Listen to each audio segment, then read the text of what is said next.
Well, I was first introduced to them a few years back. My son sat down and said, I want to watch a show. It was early morning, and we were just flipping through Netflix trying to find something to watch, and he saw it. Like, hey, that looks good. I want to try that out. Well, I didn't really think anything of it at the time, but, a bunch of dogs and a kid. Okay, whatever. It's another kid's show. But I started getting into it, and like most parents, it's a show that really doesn't make a whole heck of a lot of sense. And a lot of things about it still to this day don't make sense to me, but you have to remember the mind of a child is much different than adults. They see a problem, they want to fix it. They don't see a problem and understand how the world works, and, you gotta get permits and all kinds of other things to save it or do it. They see the problem and they want to solve it. Well, the kid in this show seems to be a great inventor, creating amazing things. But with him are talking dogs, pups. And they cruise around in machines that he has built. I started wondering to myself, okay, this is interesting. This is kind of cool. This is automotive related for me. And as I watched it more and more, I started realizing there's a lot to my industry in this show. Paw Patrol became an amazing show in my life. And for a few years, my kids loved it. Today, we don't watch it, but that's a different part. Today, I still look at this show as a breakthrough for the automotive industry and children, similar to that of Speed Racer. Paw Patrol is not only leading the way, it's leading the way for the future of the automotive industry. And today, AutoLooks is going to take a look at Paw Patrol.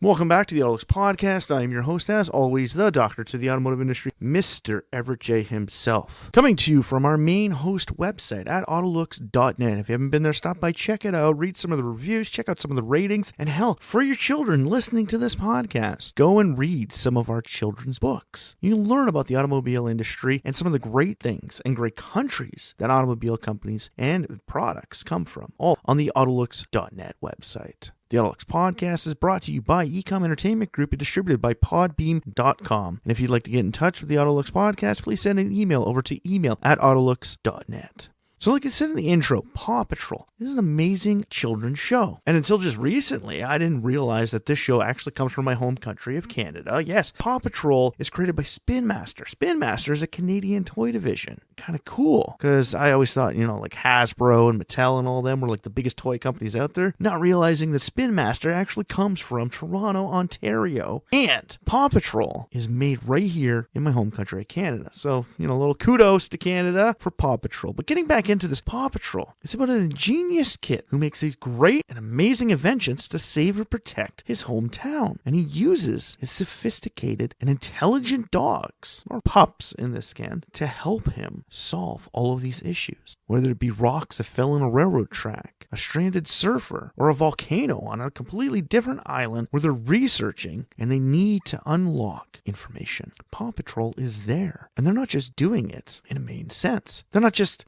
like every other kid's show, going out and solving a problem. They're solving a problem by using tools and machines. Well, as we all know in the automobile industry, tools are what helps us build the machines for the future. But Ryder, this amazing inventor, comes up with all these great new ways of getting products around and helping the people at Venture Bay. He develops all of these great things to help people in and around his community, whether it be construction, emergency services, water help. Hell, he even has a submersible and a garbage truck which teaches you the valuable lesson of reduce, reuse, and recycle. These are great and amazing products, but they're all done in an automotive theme. First, you have Chase in a police vehicle, then Marshall in a fire truck / ambulance. You get Zuma in a submarine, which can also be utilized as a hovercraft for boats. Then you get Rusty in the garbage truck / recycling truck. Then you get Sky in the helicopter, Everest in the snowcat, Tracker in his mobile command unit for the jungle, and my personal favorite, the guy who does it all, and the guy that actually has his own show now, Rubble, with his loader, excavator, bulldozer. On top of this, Ryder has also created a transport, helicopter / airplane, and a boat. On top of this, Ryder utilizes his own vehicle, which is essentially modeled after something that pre-exists, his quad that can turn into a boat. Yes, it has it all, and it creates transportation in so many different levels, from 4x4 outdoors, all-terrain vehicles, to hot air balloons, helicopters, airplanes, jetpacks, motorcycles, race cars. Paw Patrol has it all. So what does this mean for the automotive industry? Well, for all of us, this always means something great. Why? Because, like the movie Cars, it brings awareness to the products and features that we all love. How many kids have gotten more into the automotive industry thanks to shows like Paw Patrol?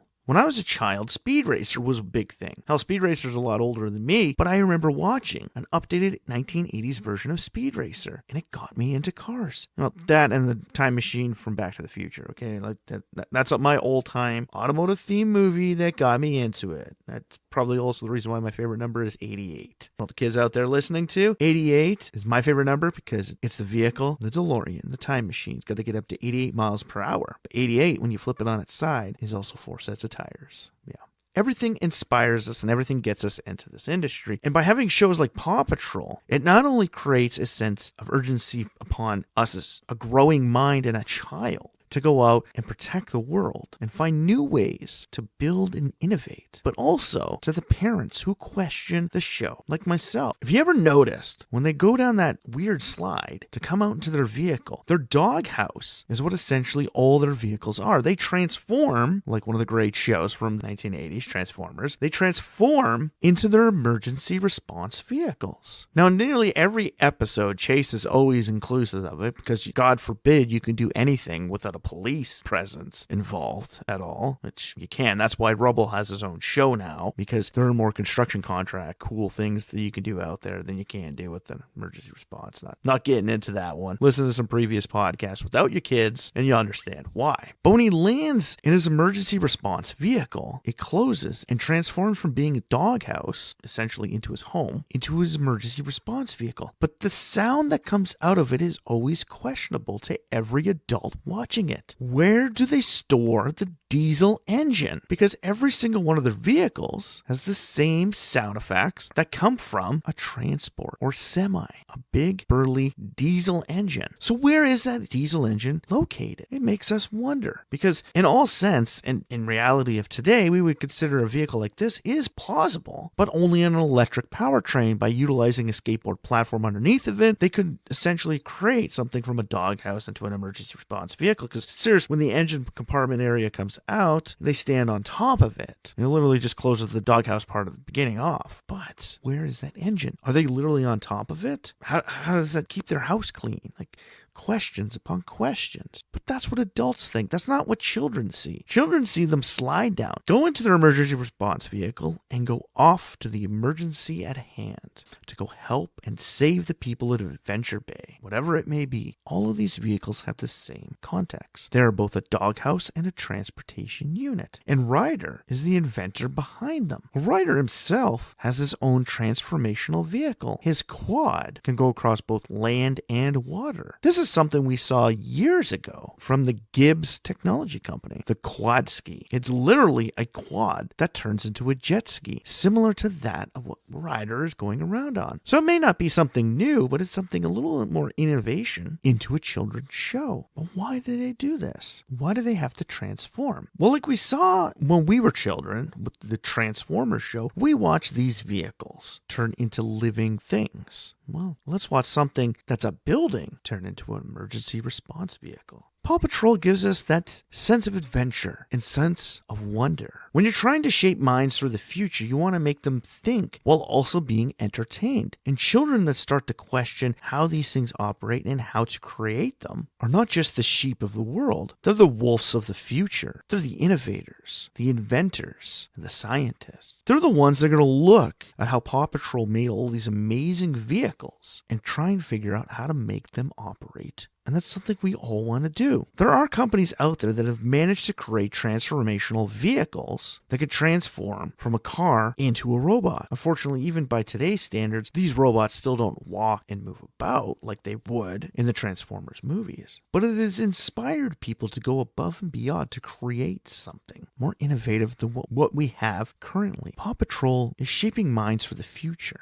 and it shows us what vehicles work best in each emergency situation. And like I said, Chase is out there quite often because yes, you do need either a police presence, a security presence, and hell, he even works with a drone to find people out in the bush. Chase uses all of his abilities. He has his standard vehicle, and then he also has his search and rescue. Marshall handles fires with a fire truck and ambulance. It's a dual option vehicle. Zuma with the submarine/hovercraft. He can go underwater to save people or just save them from the water. Rusty with the garbage truck/recycling truck, which also doubles as a forklift. He can pick things up and move them around, but he can also take things, recycle them, and turn them into something else. He always has the right tool and always has the ability to help out when something needs to be built. Similar to that with Rubble, with his bulldozer, excavator, hell, even a dump truck. He's got it all for the construction purposes. Ryder's created the transportation network with both a plane, transport, and boat. We need to get these small vehicles around the world, and we need to do it on a larger scale, similar to that of our ships, our car-carrying transports, and our cargo planes. Trains are one of the few areas that the Paw Patrol show really doesn't get into. They do have trains in it, but they tend to showcase more mobile objects. This is one of the parts of the show that I always find kind of questionable because trains are still a big part of our transportation network with subways, freight trains, passenger trains, maglevs, high-speed trains, light rail transit systems, and hell, even streetcars. The rail services is one of those things that's not really showcased heavily in the Paw Patrol show, which is one of those things that actually needs to be showcased a lot more, especially to the young mind of the child. But you have to remember, trains are big, heavy transportation units. They're not a singular object, and they only go where their roads go. A boat can only go as far as the water will take you. A cargo transport can only go as far as the road or flat-scale land can go. But a police emergency response vehicle with four-wheel drive can go even that much further into the bush. And we're showcasing to kids about all the multitude of transportation available in the world. We're looking at products like four-wheel drives, airplanes, boats, even spacecraft,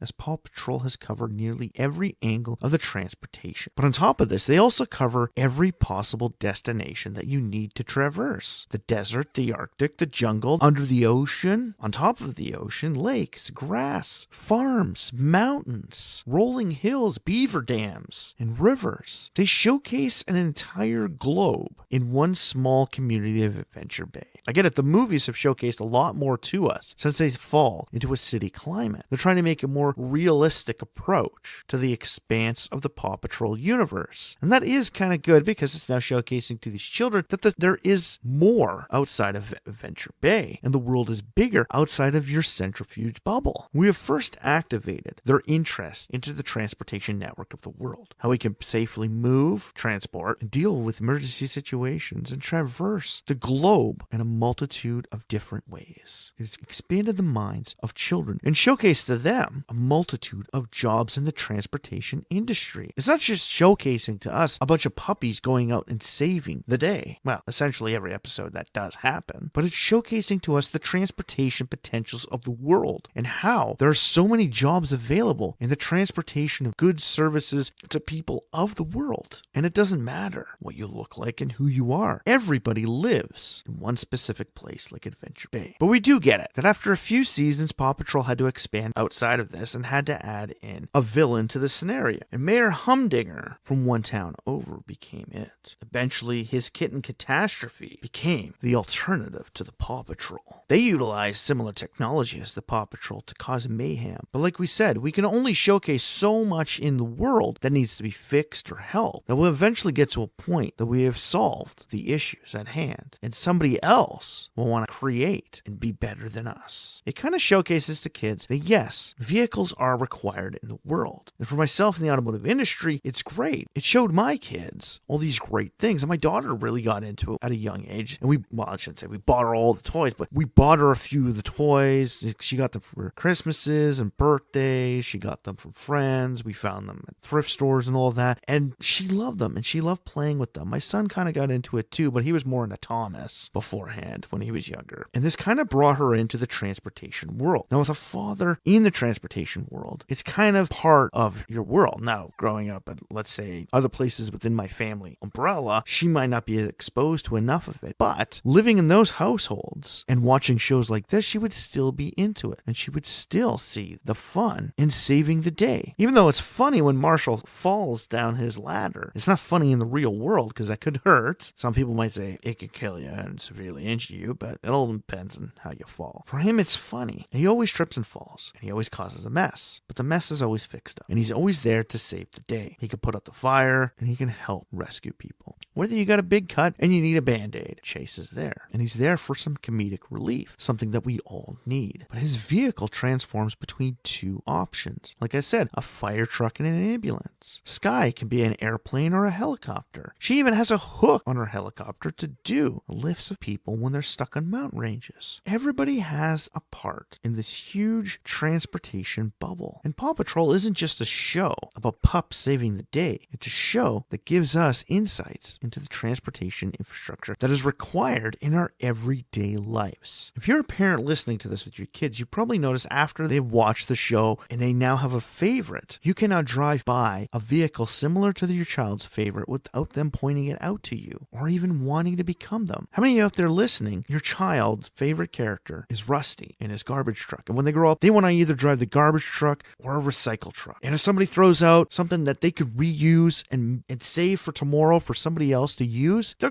going to save it. And they're going to buy this big piece of property and save all of these great things because we're not going to throw them out. We're going to reuse them. We're going to help save the planet and recycle these products. And when we can't recycle them, our garbage truck can take care of it. Or for all those kids out there that grew up loving Rubble and now are all encased in the new Rubble show. I just myself found out about his dedicated show not too long ago, and I watched an episode. Now, a lot of these things in the episode were very questionable about them building a bridge for a beaver that was going from the bush to his stream to build a dam. He kept crossing the road. Well, they got to get somebody to block the road, and they're constantly blocking the road in front of the cars just to let this beaver go by. We get it. There's an emergency factor in there. We want to save the beaver's life. But then by the end of it, they wind up building this bridge. As a parent, you're watching this going, well, you can't shut down a road for that long. Eventually, somebody's going to get mad and just run over the beaver, right? Not a nice thing to do, but somebody is going to be pushed to that point and do that. Well, then they want to build a bridge. Well, you can't just show up with all this material to build a bridge. You haven't done the proper amount of engineering to find out if that's the actual bridge that you can utilize in that situation. Now, and what type of road is this bridge on? I see after they build it, only like cars, trucks, and SUVs can go underneath it. What if you have a massive load that comes to the area? Big transports. Is the bridge tall enough? Is it engineered to sustain the load? Because after they build the bridge, they realize the beaver won't go across it unless they make it more like the world around it. Like in my home country, Canada, I actually live down the road from Ontario's only existing animal crossing bridge. And when you drive past it, you see the pictures of the animals on the side of it, and it's kind of blasted and put into the rock face at the edge of a mountain. So they literally blasted further down into the rock to put the road so that then the animals come up to the edge of it with the fences that kind of push them into this area. And the bridge is covered in grass and rocks and trees, similar to that of what Rubble and all of his friends and family built for this beaver. But to build that bridge, there's a whole heck of a lot of engineering, planning. You got to get permits, all of these things. This isn't showcased in the show, but there is a problem. The beaver needs to get across the road without getting hurt. Now, if this was the regular Paw Patrol show, Chase would be there with his emergency response vehicle, ensuring that every time the beaver goes across the road, nobody is moving out. Marshall can set up barriers. Sky can help bring in products like the steel beams for the bridge. Rubble will build it. Rusty will put it together. They all work together for the common solution. So it's showcasing to our children how working together, even with people you believe aren't part of the same workspace, can work together for the better common good. We can help to maintain our transportation network together as a whole. And it shows how so many jobs fit in with each other. If you're moving a wide load on a highway, you need emergency help to bring it in, to stop traffic. When you go to a fire, there's a fire truck and you need to get people to the hospital. But if there's a problem with the building after it's caught on fire, you can bring in the construction crews to stabilize it. There are so many jobs and so many emergency vehicles that all work together. And Paw Patrol shows that to all of us. It's not just some goofy show about a ingenious child who could build all these amazing things and is talking dogs. No, it's a show that shows us how every piece of the transportation network fit together.